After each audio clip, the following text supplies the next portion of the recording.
Coach, go ahead. All right. Well, just on behalf of our entire team, I want to make sure I thank everyone associated with the Allstate Sugar Bowl. It's been a fantastic week. The New Orleans Saints have gone out of the way for us, had a great experience there for our guys, had a great experience here in town, and we're very grateful to be here and happy to be here. At the same time, we're very excited, most importantly, about the chance to play a great Georgia team. Look forward to representing our team with the way that we play to the best of our abilities. Everyone for us will play. We're excited to play, and it should be a great game. Questions for Coach Rhule?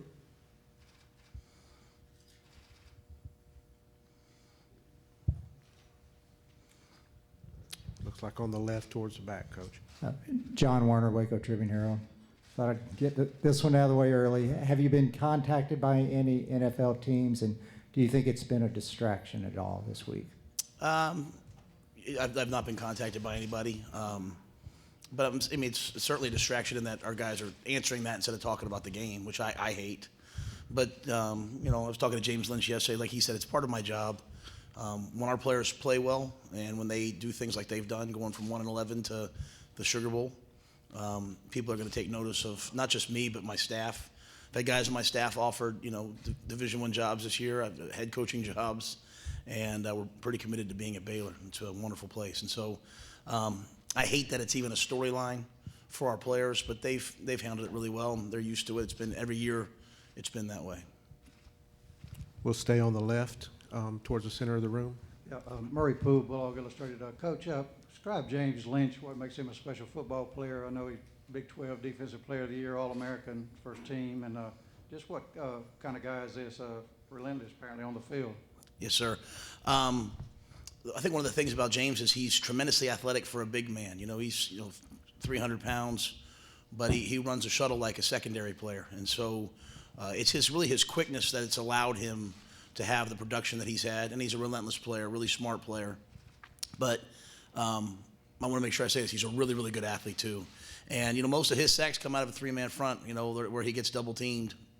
He has a tremendous ability to change his body angles, and he just finds a way to get to the quarterback. And so he makes a ton of plays for us getting the quarterback. He also makes a ton of plays for us in the run game, and that's certainly, when you play a team like Georgia, that's number one, is finding a way to stop the run, especially the outside running game, and it'll be really key that he does that. We'll move over on the right side towards the front. Alex Scarborough with ESPN. I know you hate this storyline, but given all you've accomplished here and being one play away from the playoff, how do you sort of weigh what's left to accomplish versus other opportunities that may exist in the NFL? Oh, talking about for me? Yes. Oh, yeah. I don't. To me, it's every day is an accomplishment for me, right? So, my goal in life is, at the end of the day, is really to do a good job wherever I'm coaching, but more importantly, to make sure I take care of my family. And so, I don't think the one thing people don't realize as coaches, like, we pick up our families, man. We rip them out of their homes. We rip them out of the places that they are. And so sometimes you do that till you get to a point where you find happy, but sometimes you shouldn't mess with happy. And so there's a lot to accomplish at Baylor. And most importantly, it's just each and every year I want to put together a championship caliber team, you know, and I think we have a chance to be even better next year than we are this year. And so I'm always looking 3, 4, 5 years down the line. I think we have a chance to be a perennial national contender, to be in the top 10 and be in the top 5 and go to the College Football Playoff and play in New Year's Six bowls. And so it's just finding a way to get those things done, but at the same time also doing what's right for my family. That's not, people hear that and they always think money. It's more like, where's the right place for them to be? And Waco and Baylor have been amazing to my family. Still on the left side, midway back. Sam Blum with the Dallas Morning News. You're talking about I guess Baylor for the future. Do you think that you'll be back at Baylor next year? Yeah, I plan on that. I certainly think I will be.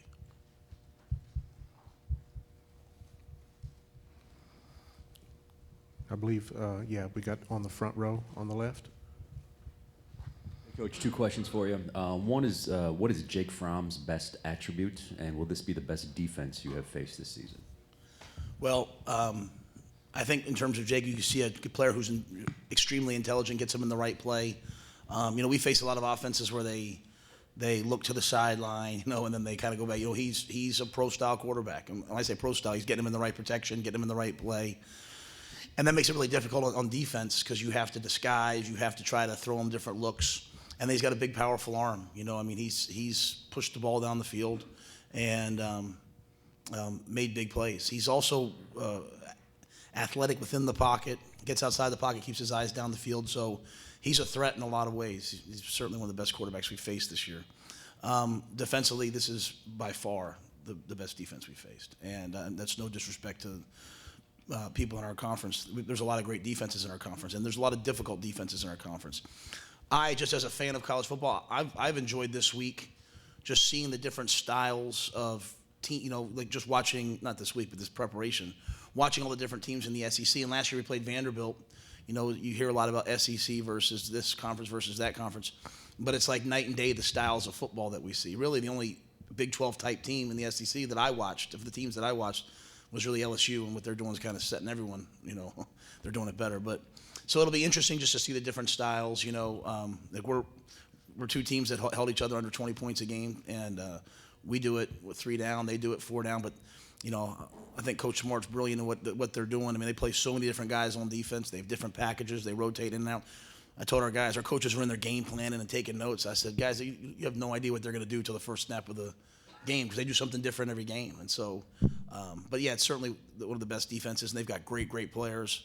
They play hard. They play a lot of guys. It should be a really fun game. And I think it's really cool to see the different styles, and we'll see what happens. Any further questions for Coach? Yeah, left side, center of the room, Coach. Anthony Dash, ReviewJSports.com. Of course, I'm from the Georgia perspective. So much has been made on the players who are not here for the Bulldogs this week. But I was wondering, when you look at film and look at some of the younger kids that they're putting out on the field, how much difference are you seeing from what they normally have out there? And with all due respect to Georgia's issue is not having good players. They got good players up and down the board. I mean, they're fantastic. And I say that with the greatest of respect. Like, I haven't seen a team play as many guys. And I think it's, again, just as a football fan, you can't really kind of do some of the things that they do. We would be afraid to do some of the things, playing so many different guys on different down distances because of the tempo that we see. You know, teams will go fast against us in our league. But they get guys in and out. So they have so many good players. And I think when you come to a bowl game, you understand on both sides, the other team might have had guys be ineligible, might have guys fail drug tests, might have guys not play. You can't worry about who the other team has. You just got to worry about yourself. So we're just going to try to identify them by number. And one of the great things that they do is, like Mark Webb, you know, he could be the Sam linebacker on one play. He's the Mike in their next package. So you can't come out there. It's just looking at bodies because they move around so much. Still in the left side towards the back. Mike Griffith, AJC Dog Nation. Coach Kirby was talking about the innovative nature of your defensive scheme. How much of that is based on personnel, and can you share some of the philosophy behind what you're doing defensively and why and how it's so much different? Yeah, well, I'll start by saying that all of our success really we've had as a team this year comes from the growth of our defense over the course from last year to this year, and that credit rests solely on Phil Snow, our defensive coordinator, and his staff. You know, I GA'd for Phil. He's had a top 20 defense going all the way back to Arizona State when they played for the national championship. He had it at UCLA. He's been an innovator everywhere he's been. And, you know, we played this 3-down package when I was with Coach at Temple, probably 30 to 40% of the games. We would play it the last 2 years. And we got to the end of this past season. We lost some D linemen in the NFL, and we said, who are our best players? What's our best package? We went back and looked, and we were in the 3-down. We were just way more successful. And I want to make sure I give a lot of credit to Iowa State, who's kind of been really started this in the Big 12. And if you watch most teams in the Big 12 now, they've all sort of copied it. And so we took what we already did from 3-down, and we studied Iowa State, and we've kind of built on it. And it fits our players really well. You know, Chris Miller is our middle safety, and you know, he's missed some games because he's a big hitter, and he's had some illegal hits. But he gives him a chance to kind of run the middle, and he can be in the front, he can be in the middle of the field. So it's unique. Now you have to see if you can man up against the size and the strength of Georgia and the downhill running game. So I think it'll be a really cool game from a football perspective, seeing how they attack this defense that maybe they don't see a ton of. But, you know, if you watch them against LSU, they basically played against LSU what we play. So they played a 3-1 with the linebacker behind it. So they certainly have experience, seeing it because they did it. Let's move over to the right side in the center. Coach Ed Daniels, WGNO in New Orleans. I was at the Peach Bowl. Coach, were you shocked that what LSU was able to do to Oklahoma? And when you look at Joe Burrow, if you've studied him at all, or seen enough of him, can you kind of comment on what kind of season do you think he's having? Yeah, I mean, I think Joe Burrow's obviously the Heisman Trophy winner, landslide for a reason. I think he's tremendously accurate. I think the wideouts probably don't even, they get a lot of credit, probably don't give enough credit for the amount of, I mean, they were covered quite a bit in that game the other night. And their ability to go up and get the football and their competitive nature is really, really impressive. Just as a guy, because I've watched them on the coaches tape a little bit, because we played Texas and they had played Texas.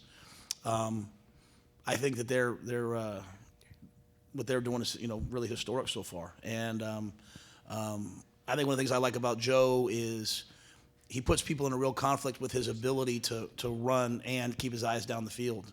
And you saw that in that game the other day. Like, if he starts to run and people come up, then he finds a way to throw it over top of their heads. And if they stay back, he looks. And he's got a lot of Aaron Rodgers qualities in that regard. So what they've done this year is impressive. And I probably should have started by saying this, but what a profile and courage, and as a coach, to see what Coach Ensminger did, going out there and coaching in that game, that was really, really special and at the same time heartbreaking.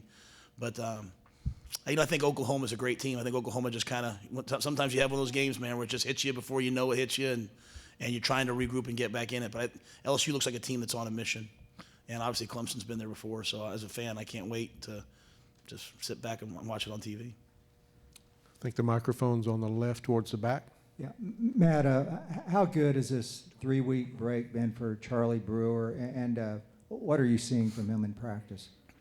Well, I mean, he's practiced really well. I think, obviously having some time to kind of regroup, and I think just besides being, hit and having the concussion, I think, he was kind of beat up at the end of the year just from general contact, right? I mean, we ran him a lot against Oklahoma, then Texas. So I think, his ankle, his shoulder, his hip, they all feel better. And I think this is a great game for him to develop as a quarterback, because you're not going to run around back there and reverse field and all that stuff against these guys. And I've tried to, it's one thing to talk about timing and push your quarterbacks to go 1, 2, 3, hitch, throw, check it down. It's another thing when all of a sudden you have these guys rushing you. And so my hope is that Charlie will take a step as a quarterback, get the ball out of his hand, because that's what you have to do against these guys. We have time for one more question right on the right side. Coach, obviously you talked about wanting to showcase the team when y'all played Oklahoma earlier this year on national TV. You have another opportunity to do that in this game. How much did your team maybe learn from that, and how much do y'all relish these opportunities on this national primetime stage to showcase the program? Yeah, I mean, I think, gracious. I think, you go back and look at both Oklahoma games, we're one play away from winning those games, but we didn't make that play. So I don't say that as a loser. I say that I think it's always really important to look at, hey, you had to make one more play, but we didn't make it. I didn't make it as a coach. I didn't call one better call.